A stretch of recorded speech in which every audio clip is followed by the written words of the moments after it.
oyentes de Radio Sefarad, tenemos el gusto de volver a contar en nuestros micrófonos, por supuesto, a través de la comunicación transoceánica, con Roberto Blatt. ¿Qué tal, Roberto? Hola, ¿qué tal, Jorge? Qué gusto volver a verte y a estar en contacto con la gente de allí. Bueno. De por allí. De por allí, de por aquí en España, porque tú estás en Uruguay desde hace unos años. La última vez creo que hablamos de tu libro de las tres religiones en una entrevista, pero has estado presente en más de una entrevista aquí en Radio Sefarad. Has vivido muchos años en Madrid, has publicado muchísimo en los medios periodísticos, también en los medios editoriales y especialmente conocido en el mundo, digamos, audiovisual por haber puesto, solamente por citar algunas, y corregime si no, las cadenas de canales temáticos de Odisea y el canal Historia. Sí, es así. Por decir poco, que eso ya es mucho. Claro. Y ahora nos encontramos que hace un mes estás al frente del ICAO, que es la Dirección de Cine y Audiovisual Nacional de Uruguay. Pero no vamos a hablar de eso, como decía algún literato español invitado a la tele, sino que dentro de este marco de los invitados en la sección de identidades de Uruguay, pues vamos a hablar de identidades, ¿no? De los pilares de nuestra identidad judía o nuestra identidad humana. Yo creo, bueno, primero, antes que nada, muchísimas gracias por volver a invitarme. Me encanta poder estar conversando contigo y con ustedes sobre estos temas. De esto es un tema que me toca, es decir, efectivamente, no solamente por el tema de la escritura, sino en general es algo que la identidad y mi relación con la identidad judía es la manera en la que yo puedo concebir de la mejor manera posible el tema de la identidad en general. Por lo tanto, para mí es una oportunidad maravillosa poder conversar abiertamente y no solo conmigo, no solo monologar sobre este tema. Yo estaba pensando hace un ratito cómo empezar y me hice una pequeña listita de cuáles son lo que para mí representan los tres grandes referentes colectivos que pueden ir juntos o separados, pero tres grandes referentes colectivos de lo que consideramos la identidad judía. Luego hablaremos de la palabra identidad, pero quedémonos en esto. Y los tres grandes referentes, supongo que estaremos todos de acuerdo, han sido la ortodoxia rabínica, el holocausto e Israel y el sionismo. Esos son los tres grandes referentes colectivos. Hay uno cuarto, que podemos considerarlo el negativo, y es el antisemitismo. Es decir, tres referentes, digamos, positivos, para llamarlo de alguna manera, y uno negativo. Hay muchos judíos que se consideran que son judíos porque han sido definidos como tales desde afuera. Es decir, que de alguna manera su relación con el judaísmo es cómo lidiar con el antisemitismo. No hay poco, no digo que, es decir, todo el mundo de alguna manera se conmueve por el tema del antisemitismo, pero hay algunos de gente que son parte de nuestro colectivo que están más centrados que otros en el tema. Y luego hay una serie de referencias adicionales para mostrar la riqueza del concepto de identidad judía, que yo llamo de reformismo de geometría variable. Y entonces aparece, yo soy judío por definición personal o por mis cuestiones existenciales. Y luego hay, dentro de esa geometría variable del reformismo, está y en crisis también, en tensión, sino en crisis, un progresismo judío que en muchos casos, en principio, debería estar aliado a otras formas de progresismo identitario, para llamarlo de alguna manera, pero que desde esos sectores es a menudo rechazado. Es decir, por ejemplo, más de una vez, grupos progresistas pro-LGTB americanos han sido expulsados de manifestaciones de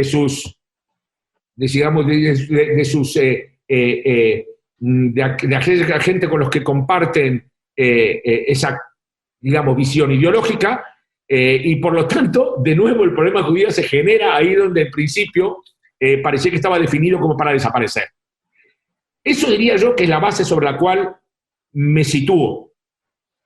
Y no es poco, porque al fin y al cabo, más de una definición basada en estas referencias puede llegar a ser contradictoria. Hay, por ejemplo, una ortodoxia rabínica extrema, que es directamente antisionista, como lo sabemos, no necesariamente toda lo es.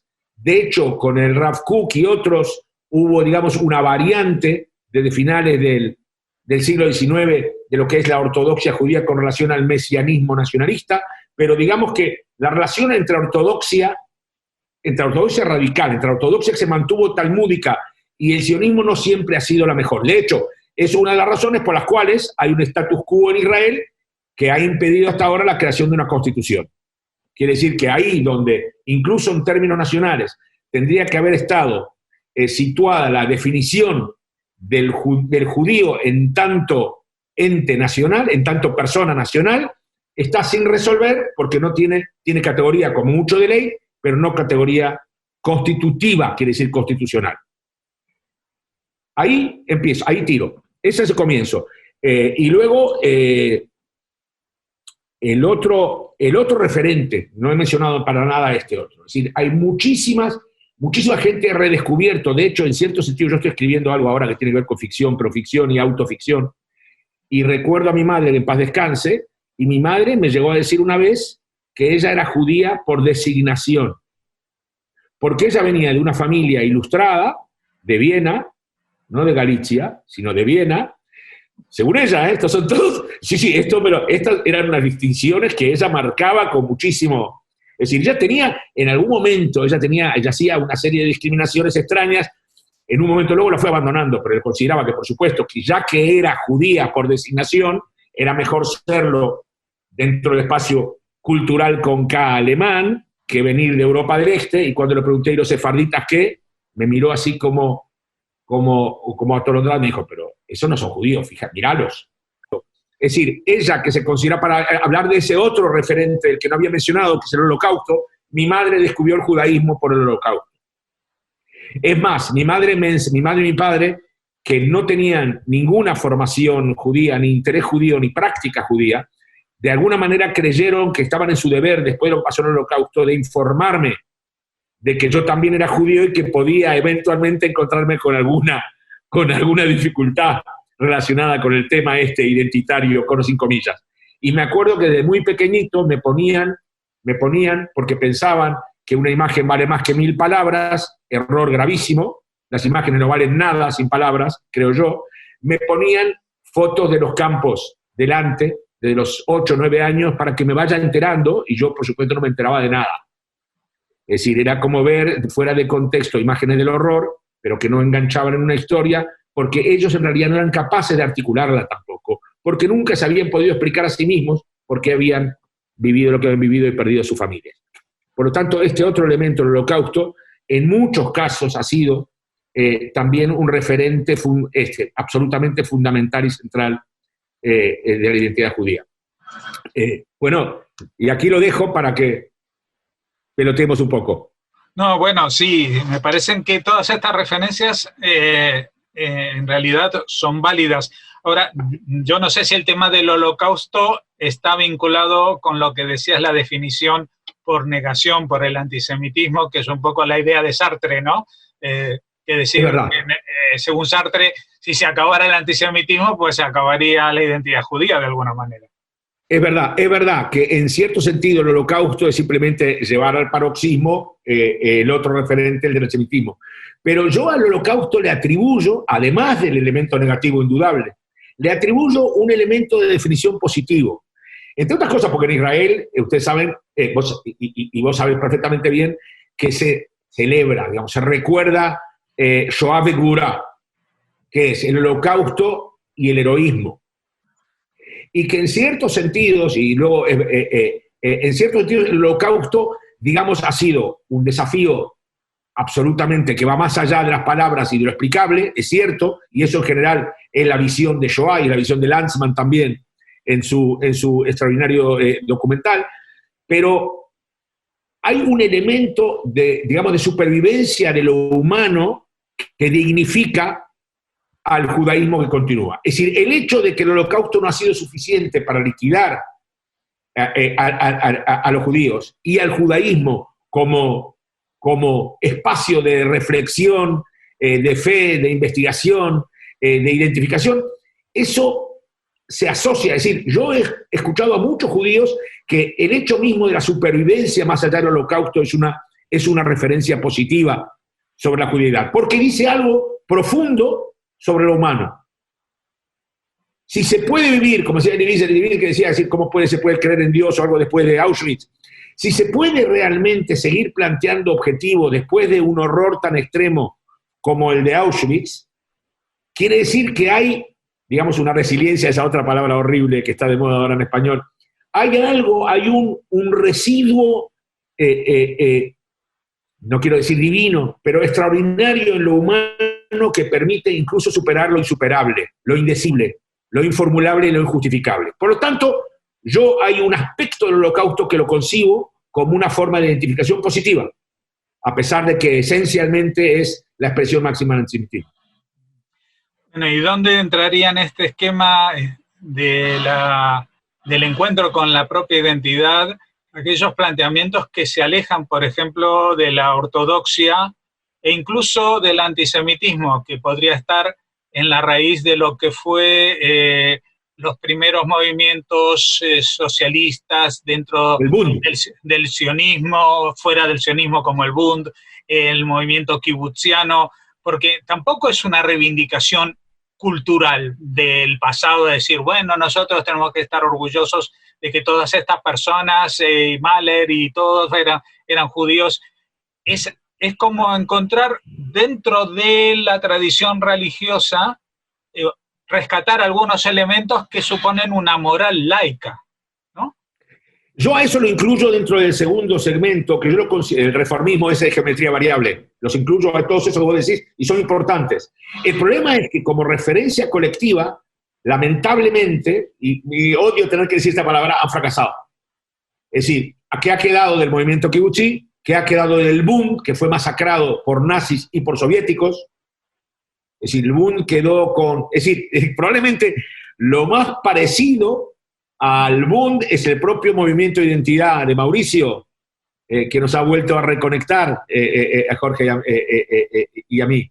Ellos de alguna manera representan, digamos, bueno, muchos de ellos eran comunistas del Chiklovsky, de un movimiento del segmento comunista del Partido Comunista Uruguayo, pero luego se movieron, en general, se movieron una línea más afín al Bund.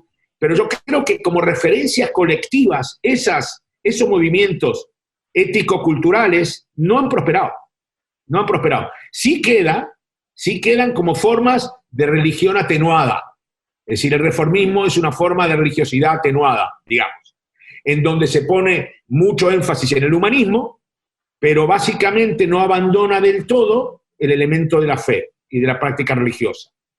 Entonces, por lo tanto, yo no digo, es decir, a título individual, muchísima gente se define dentro de esa geometría variable más bien personalizada. Quiere decir que las únicas alternativas vivas que quedan del humanismo judío están individualizadas o pertenecen a pequeños grupos de afinidad o se juntan y de forma más o menos inestable en torno a un autor, en torno a un trabajo, en torno a una tesis, en torno a un movimiento local o regional. No lo sé. Para mí todo esto lo que hace es reforzar el hecho de que yo en su momento prefería hablar de una entidad judía que de una identidad judía. Porque el concepto de identidad, para mí, por lo menos tal como yo lo entiendo, siempre tiene un componente excluyente. Quiere decir, si yo tengo esta identidad, alguien no la tiene y por lo tanto no participa de mi identidad.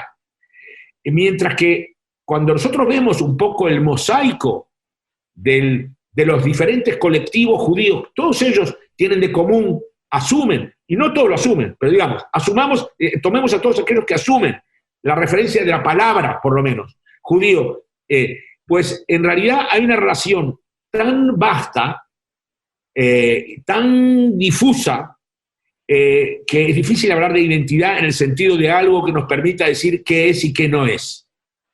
Es decir, en qué medida, por ejemplo, yo tengo muchos amigos que son hijos de padre judío. Creo que el propio Jorge Drexler es un buen amigo, y él se considera judío, aunque, por ejemplo, no encaja dentro de la definición, digamos, la más genérica, la del Shulchan Aruch, que es hijo de madre judía o convertido al judaísmo. Lo mismo es otro gran amigo mío de hace muchos años que lamentablemente circunstancias nos han alejado un poco, pero Herbea Choel, que fue uno de los fundadores de Tesauro, es hijo de Jacques Cachuel, y él siempre se ha considerado judío, además con curiosidad y con militancia y con interés, y muchos otros no lo considerarían como tal. Y luego hay muchos, creo yo, que yo identifico, por ejemplo, elementos judíos en Pessoa y en Proust, porque reconozco, por ejemplo, ciertas, no por una cuestión racial, para nada, ni genética, sino por ciertos hábitos expresivos que yo identifico con lo talmúdico, con una manera de interpretación abierta y de casuística que asocio con la tradición talmúdica. Yo lo asocio también con Wittgenstein, que por periodos se consideraba judío y otros periodos, en los años 30, era un antisemita de pro. Es decir, lo extraordinario de su antisemitismo de los años 30 es que solamente se dirigía contra sí mismo. Nunca lo propuso eso en términos públicos como para que otros puedan renegar o atacar o insultar a los judíos. Es decir, él vivió una crisis interna como judío, curiosamente, cuando en realidad no era ni hijo de judíos porque sus padres ya estaban convertidos. Y él en realidad... Por lo tanto, de nuevo, yo sí considero que el mosaico judío existe, es un ente real, rico, extraordinario. Yo rehuiría de utilizar la palabra identidad para, de alguna manera, precisamente para no acordonarlo más de lo necesario. Uh-huh. Sí utilizaría un recurso de Wittgenstein, el mismo recurso que Wittgenstein utiliza para explicar el significado de un concepto, y él dice el significado de un concepto, más allá del uso, siempre tiene, con sus diferentes significaciones, tiene una relación familiar. Es decir, que no hay una definición directa de ningún concepto, sino que siempre, más allá de las definiciones directas o de las interpretaciones directas que se puede hacer de un concepto, siempre tiene una relación familiar con algún otro concepto, con el que comparte algunos aspectos pero no otros, y por lo tanto en realidad hay una serie de imbricaciones. El lenguaje en general es una imbricación familiar de conceptos. Y en ese sentido el judaísmo, pues no en balde, quizá no sea casualidad que Wittgenstein haya desarrollado de esta manera, esta forma de concebir la significación como de una relación conceptual de familia, cuando él reconocía en sí mismo una referencia judía, negativa durante un tiempo, pero que luego él supera, y en última instancia, lo que tenemos es que el judaísmo termina siendo un buen modelo para tener una visión, digamos, más abierta de la identidad. Es decir, donde el elemento... Además, esto casi se me escapaba, que es muy importante. No es casualidad que al fin y al cabo el origen de lo judío es un origen familiar. Al fin y al cabo somos Bnei Israel, hijos de. De hecho, no hay una definición judía en la Biblia que no sea de relación familiar. De hecho, no solamente que los conceptos tienen una relación entre ellas familiar, y que por lo tanto las diferentes maneras de relacionarse con el judío también las tienen, sino que en general el judaísmo nace, no como pueblo, no como nación, no como lengua, ni siquiera como religión, porque además se pasa la vida estropeando su relación con su propio Dios, con el que ha cerrado la alianza. Es decir, vive traicionando su relación de alianza con su propia divinidad.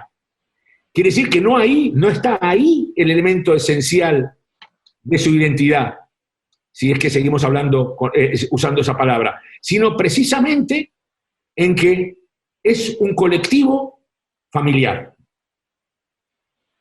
Bueno, hay el famoso filósofo polaco Bauman, que inventó esto de la liquidez, la identidad líquida, y como en tu caso hablas, en vez de identidad, de entidad.